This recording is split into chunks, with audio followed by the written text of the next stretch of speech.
देख रहे हैं पंच न्यूज एनसीआर और मैं हूं आपके साथ मानवी ठाकुर। शुरुआत करते हैं आज की खास खबरों से। अधिक अपडेट्स के लिए बने रहिए पंच न्यूज एनसीआर के साथ। चैनल को लाइक, शेयर, सब्सक्राइब करें और बेल आइकन दबाना बिल्कुल न भूलें। केंद्रीय संस्कृति एवं पर्यटन मंत्री गजेंद्र सिंह शेखावत ने कहा कि राजस्थान में जल संरक्षण अब सिर्फ एक सरकारी पहल नहीं बल्कि एक व्यापक जन आंदोलन का रूप ले चुका है।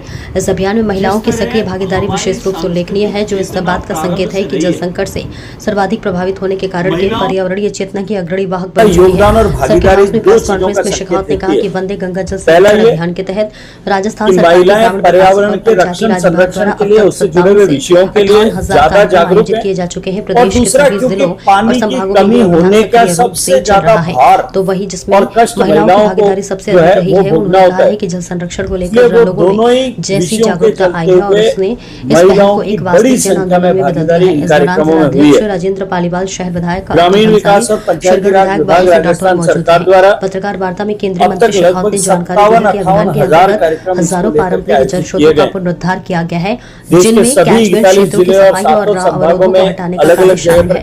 जोशी नदी के कायाकल्प की दिशा में एक उल्लेखनीय प्रगति हुई है, जिससे जोधपुर और इसके आसपास के 26 किलोमीटर के दायरे में स्थित दीर्घकालिक लाभ होगा। केंद्रीय मंत्री शेखावत ने कहा कि 2 दिन पूर्व उनके मुख्यमंत्री भजनलाल शर्मा के साथ विस्तृत चर्चा हुई है, जिसमें उन्होंने पानी जोधपुर और बड़ोदरा से निकलने वाले रासायनिक युक्त जल को पाइपलाइन के माध्यम से कच्छ क्षेत्र तक पहुंचाने का सुझाव दिया। उन्होंने बताया कि मुख्यमंत्री ने इस प्रस्ताव को सैद्धांतिक रूप से मंजूरी दी है। शेखावत के अनुसार इस योजना से केवल उद्योगों को निरंतरता बनी रहे भूमि की गुणवत्ता और निरंतरता बनाए रखने में बहेगा तो ये न केवल जल स्रोत की पारंपरिक शुद्धता बढ़ाएगा बल्कि किसानों की समृद्धि भी बहुत बड़ी भूमिका होती है।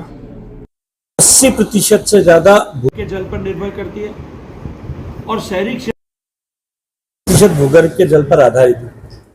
इसी के साथ साथ में हमारी पानी खेती के लिए जो उपयोग होता है, सिंचाई के लिए, उसका भी लगभग 75% हिस्सा जो है वो भूगर्भ के पानी से आता है। ऐसे में राजस्थान के परिप्रेक्ष्य में भूगर्भ के अत्यधिक दोहन के चलते हुए देश भर में जहां 20% ब्लॉक्स जो है वो ओसीएस कैटेगरी में आए, ओवर एक्सप्लॉइटेड, क्रिटिकली एक्सप्लॉइटेड या सेमी क्रिटिकल एक्सप्लॉइटेड, ऐसे चुनौतीपूर्ण बने जिनको डार्क जोन सामान्य बोलचाल की भाषा में कहा जाता है। राजस्थान की बहुत बड़ी संख्या जो है ब्लॉक्स की उसमें आने आई है। देश की सरकार ने माननीय प्रधानमंत्री जी के नेतृत्व में वर्षा जल का संचय, संरक्षण और भूगर्भ के जल का पुनर्भरण, इसको लेकर के व्यापक कार्यक्रम किए हैं। माननीय प्रधानमंत्री जी के नेतृत्व में जल शक्ति अभियान हुआ, जिसमें इन सारी गतिविधियां या इनसे जुड़ी हुई गतिविधियों को के प्रति लोगों को जागरूक करने के दृष्टिकोण से देश के सभी 700 जिलों में जल शक्ति अभियान आयोजित किए गए जाते हैं, प्रतिवर्ष आयोजित किए जाते हैं।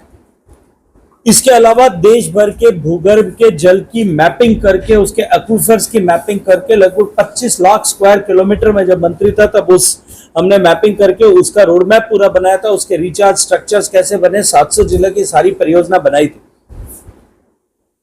देश में अनेक प्रदेशों ने, अनेक प्रांतों ने माननीय प्रधानमंत्री जी के बार बार आह्वान किए जाने के चलते हुए उससे प्रेरणा लेकर के जो जल का आंदोलन जन आंदोलन बनता हुआ प्रतीत होता है, अनेक राज्यों ने अपने अपने तरह से इस पर एफर्ट्स किए हैं। गुजरात का जो वर्षा जल संचयन का अभियान है वो निश्चित रूप से अत्यंत परिणामदायक है। इसी तरह महाराष्ट्र की भारतीय जनता पार्टी सरकार देवेंद्र फडणवीस जी के नेतृत्व में उन्होंने 15 साल पहले जब पहली बार मुख्यमंत्री बने थे तब जलयुक्त शिविर उन्होंने प्रोग्राम शुरू किया था। राजस्थान में मुख्यमंत्री जल स्वावलंबन अभियान,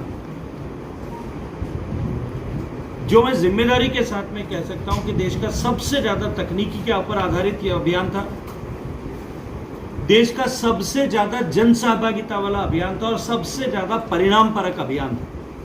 राजस्थान में अनेक ऐसे क्षेत्र हैं, मैं ज़्यादा विस्तार में नहीं जाना चाहता, जहां भूगर्भ के जल के डिप्लीशन का ट्रेंड रिवर्स हम कर पाए। जो ब्लॉक सेमी क्रिटिकल थे वो सेफ जोन हुए, जो क्रिटिकल थे वो सेमी क्रिटिकल में आए या सीधे सेफ जोन में आए। हमारे यहाँ लूनी के क्षेत्र में भी जो है भूगर्भ के जल का इजाफा हुआ।